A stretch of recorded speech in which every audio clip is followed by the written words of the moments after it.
வணக்கம். நான் சித்த மருத்துவர் சங்கீதா பேசுறேன். இன்னைக்கு மூட்டு வலிகளை பற்றி பார்ப்போம். மூட்டு வலி ஆர்த்தரைட்டிஸ்ங்கிறோம். இந்த மூட்டு வலியானது சிறியோர் முதல் பெரியோர் வரை இப்போ பாதிக்கப்படுறாங்க மூட்டு வலிகளால. இந்த மூட்டு வலிகளை அதோட வகைகள் என்னென்ன, மூட்டு வலி எதனால வருகிறது, உணவு பழக்க வழக்கங்களை எப்படி சாப்பிடணும், அதுக்குள்ள மருத்துவம் இதெல்லாம் பார்ப்போம். அதாவது மூட்டு வலிகள் கீழ்வாத மூட்டு வலிகள் இருக்கு, ஆஸ்டியோ ஆர்த்தரைட்டிஸ்ங்கிறோம். இது பெரியவர்களுக்கெல்லாம் இந்த மூட்டு வலியானது வரும். அதாவது 40 வயசு 45 இயல்பாக எல்லாருமே காணப்படும். எலும்புகள் தேய்மானம், அந்த எலும்புகள் ரொம்ப தேய்மானம் இருக்கிறதால அந்த இன்ஃபெக்ஷன் ஆகி வலி வீக்கம் எல்லாம் அந்த மூட்டுகள்ல ஏற்படும். இதனால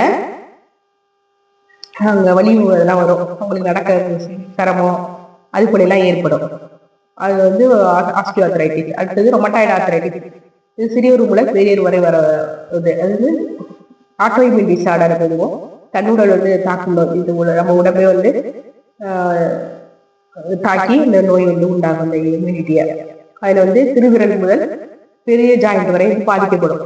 வலி வீக்கம், நடக்க கஷ்டம், நீட்டி மடக்க முடியாமை இதெல்லாம் காணப்படும். இது பார்க்காம கவனிக்காம விட்டுட்டோம்னா பெரிய வலியை உண்டாக்கும். உள்ளுறுப்புகள்லாம் பாதிக்கிறது. சிறுநீரகம், இதயம், நுரையீரல், மூளை இதெல்லாம் பாதிச்சு பக்கவாதம் வரைக்கும் போகும் இந்த ரொமட்டாய்டு ஆர்த்தரைட்டிஸ். அடுத்தது காயங்களால ஏற்படுறது.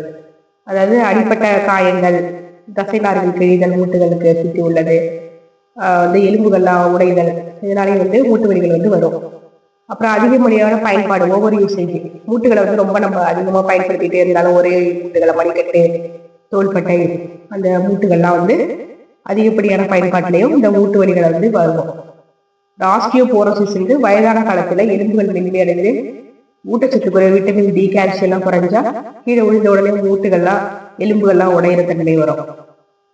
இந்த ஆஸ்டியோபோரோசிஸ் சொல்லுவோம். அதுக்கடுத்து லூப்பஸ் அப்படின்னு வருது. இது ஒரு கண்ணுகள் தாக்கும் நோய். இதுலயும் மூட்டுகள், தசைநார்கள், தசைநான்கள், எலும்புகள்லாம் பாதிக்கப்படுது. அப்புறம் மன அழுத்தம், மனச்சோர்வாலையும் நம்ம இதாலையும் நம்மளுக்கு துன்பங்களாலே வர்றது. அது ஒரு வகையான மூட்டு வலிகள். வைட்டமின் குறைவுகள், விட்டமின் டி, கால்சியம் போன்ற சத்துக்கள் உணவுல குறைஞ்சாலும் நம்மளுக்கு மூட்டு வலிகள் வரும். குளிர் காலநிலை, மார்கழி, அதே போல அந்த காலங்கள்லையும் மூட்டுகள்ல ரத்த ஓட்டம் குறைவதால நம்மளுக்கு மூட்டுகள்லாம் வலி ஏற்படும். இதையும் மூட்டு வலிகள்ல ஒன்றா இருக்குது. மூட்டு வலிகள் என்னன்னா நம்ம குறைக்கிறதுக்கு எப்படி எல்லாம் சாப்பிடலாம் உணவுகள் அப்படின்னா, உணவுகள் நம்ம நல்ல சத்து உள்ளதான் சாப்பிடணும்.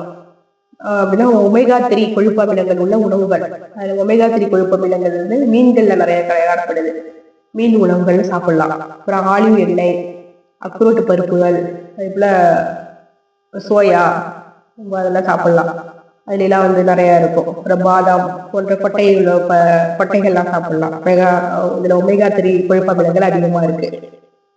அப்புறம் நம்ம உணவுல மஞ்சள் அதிகமா சேர்த்துக்கலாம். அந்த குறுக்குமீன் வலிகள் எல்லாம் குறைக்கும். கலர்ச்சி பண்புகள்லாம் குறைச்சி மூட்டுகளுக்கு நல்லது. அப்புறம் இஞ்சி, தேநீர், அதுல எலுமிச்சப்பழ தேன் கலந்து சாப்பிடுறது, இதெல்லாம் மூட்டுகள் வலியை வீட்டு வைத்தியமா நம்ம செஞ்சு சாப்பிடலாம். கரிஞ்சீரகம் சாப்பிடுறது, அதெல்லாம் மூட்டு வலிகளுக்கு நல்லது. ஏன்னா சாப்பிடக்கூடாது அப்படின்னா ரெட் மீட் அந்த எலும்புகளுக்கு எல்லாம் ரொம்ப கெடுதல். ரெட் மீட்டுங்கிறது என்ன அப்படின்னா, பன்றி இறைச்சி, மாட்டு இறைச்சி, ஆட்டு இறைச்சி போன்ற இறைச்சி வகைகள் குறைக்கணும். அப்புறம் பேக்கரி ஐட்டம்ஸ் அதெல்லாம் சாப்பிடக்கூடாது. உப்புக்கள் அதிகமா உள்ளது சாப்பிடக்கூடாது. அதுக்கப்புறம் அதிக சர்க்கரை சேர்ந்த உணவுகளையும் சாப்பிடக்கூடாது. இதுல எல்லாம் மூட்டுகள் வலி அதிகமாகும். மேலும் நம்ம ஆளுகால், காஃபின் போன்ற அதிக போதைப் பொருட்களையும் சாப்பிடக்கூடாது. அதனாலேயும் வரும். மூட்டு வலியை வீட்டிலேயே ஆரம்ப நிலையில குறைச்சிக்கிட்டா ரொம்ப நல்லது. அதை தீவிரமாக ஆகாம சீக்கிரம் நம்மளுக்கு குணமாகும். அது எப்படி செய்யலாம் அப்படின்னா, வெந்நீர் ஒத்தடம் கொடுக்கலாம் வீட்டுல. அது போல பனிக்கட்டி ஒத்தடம் கொடுக்கலாம். சின்ன சின்ன எளிய வீட்டு எக்ஸசைஸ் உடற்பயிற்சிகளை மேற்கொண்டாலும் மூட்டு வலியை நம்ம குறைக்கலாம். பிசியோதெரப்பி, அக்குபஞ்சர் அதெல்லாம் சின்ன சின்ன இதெல்லாம் செஞ்சுக்கலாம் அந்த மூட்டு வலிகளுக்கு. மேலும் நம்ம சித்தாவுல மூட்டு வலிகள் எப்படின்னா, மூட்டு வலிகளுக்கு ஒரு மிகச்சிறந்த நிவாரணம் சித்தா மருத்துவத்துல இருக்கு. இந்த சித்த மருத்துவத்திலே மூட்டு வலி எதனால தோன்றுதுன்னா வாத குற்றம் அதிகமான உள்ள உணவுப் பொருட்கள் அதெல்லாம் சாப்பிட்றதாலையும் உடம்புல வாதமும் பித்தமும் அதிகமா அந்த எலும்புகள்ல தங்கி அந்த எலும்புகள்லாம் அரிக்க தொடங்குது, கெட்ட நீர்லாம் உற்பத்தி ஆகி வலி வீக்கம், நீட்டி மடக்க முடியாமல், அப்புறம் மாடிப்படை ஏற முடியாம அப்படி வலி வீக்கெல்லாம் அதிகமா இருந்ததாலையும் உங்களுக்கு சித்த மருத்துவத்துல இந்த மூட்டு வலிகளுக்கு உள்ள காரணங்கள் சொல்றாங்க. நம்ம வந்து வலிக்குற்றத்தை வந்து ஃபர்ஸ்ட் சரியாக்கணும். அதுக்கு கழிச்சல் மருந்துகள்லாம் கொடுக்கணும். நல்லா குடலை சுத்தம் பண்ணிட்டு அதுக்கு பிறகு மூட்டு வலிகளுக்கான மருந்துகள் கொடுக்கும் பொழுது மூட்டு வலிகள் முழுமையாக நம்ம குணமாக்கலாம். கழிச்சல் மருந்துகள் அப்படின்னு எடுத்துக்கிட்டீங்கன்னா விளக்கெண்ணெய் கொடுக்கலாம். விளக்கெண்ணெய் உள்ளுக்கு கொடுத்து அதை கழிச்சல் வைக்கலாம். அதுதான் எல்லாம் மைல்டான உள்ள மருந்துகள். அது போல கடுக்காய் சூரணம், திரிபலா சூரணம் இதெல்லாம் கொடுக்கலாம். திராட்சாதி குடிநீர் அது போல கொடுத்துட்டு அதுக்கு பிறகு நம்ம என்னென்ன கொடுக்கலாம் அப்படின்னா திரிக்கடுகு, அமுக்குரா, கடுக்காய் சூரணம் கொடுக்கலாம். அப்புறம் பிரண்டை சூரணம் அது எலும்புகளை வலிமையாக்கும் மருந்துகள்லாம் உள்ளு கொடுத்துக்கிட்டு ஒரு 48 நாட்கள் ஒரு மண்டலம் அப்படி சாப்பிடும்போது அவங்களுக்கு மூட்டு வலியிலேருந்து நல்லா ஒரு இயல்பான நிலைக்கு திரும்பி வந்துடுவாங்க. மேலும் சித்த மருத்துவத்துல மேல் பூச்சாக என்னென்ன தரலாம் அப்படின்னா மெழுகு தைலம் அதெல்லாம் கொடுக்கலாம்.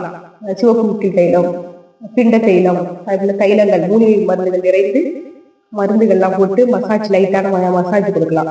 அப்புறம் கல்லுப்பை வறுத்து ஒட்டடை கொடுக்கலாம். வலி வீக்கெல்லாம் நல்லா குறையும். மூட்டுகள் ஒரு இன்ஃபெக்ஷன்ல இருந்து தவிர்க்கப்படுகிறது. அப்புறம் மஞ்சள் இலை அது நல்லா பிட்டவியல் செய்து ஒரு இட்லி பானையில வச்சு அது பிட்டவியல் செய்து அந்த வலி உள்ள இடத்துல இரவுல கை பொறுக்கிற சூட்ல வச்சு கட்டிட்டு காலையில எடுத்து போட்டா அந்த மூட்டு வலி போல ஒரு வாரம் செஞ்சுட்டே வந்தா மூட்டு வலி வீக்கம் எல்லாம் சரியாகும், எலும்புகள்லாம் வலிமை அடைஞ்சிடும். அது போல நம்ம மசாஜ் இந்த ஆயில் எல்லாம் போட்டு லைட்டான மசாஜ் ஒத்தடா அதெல்லாம் கொடுக்கலாம். இப்படி மஞ்சள் பற்று போடலாம். அதெல்லாம் செஞ்சாலும் அப்புறம் எலும்பு முறிவுக்கு உள்ள இதெல்லாம் நம்ம செஞ்சுக்கலாம். அந்த சிப்பை வச்சு கட்டுறது, அதனால ரெஸ்ட்டுக்கு மூட்டுகள் ஒரு 15 நாள் கொடுக்கும்போது மூட்டுகள் குருத்தன் வளர்ச்சியெல்லாம் நல்லா சுற்றி உள்ள ரெஸ்ட் கொடுத்தாலும் மூட்டுகள் சீக்கிரம் பழைய நிலைக்கு திரும்பும். அது போல மூட்டுகளை நம்ம சித்த மருத்துவத்துல பாதுகாத்துக்கலாம். மூட்டுகள் அந்த வலி இருக்கிறப்ப என்னென்ன குறிகுணங்கள்லாம் காணப்படும் அப்படின்னா மூட்டுகள்லாம் வலி அதிகமா சிவந்து போயிருக்கும். மூட்டுகள் சிவந்தல் மென்மையா இருக்கும். அதை சுற்றி வெப்பம் ஹீட்டா இருக்கும். மூட்டை சுற்றி விரைத்து காணப்படும், நீட்டி மடக்க இயக்கங்கள்லாம் குறைஞ்சு காணப்படும். இது மூட்டு வலி நம்ம கண்டுபிடிச்சிக்கலாம்.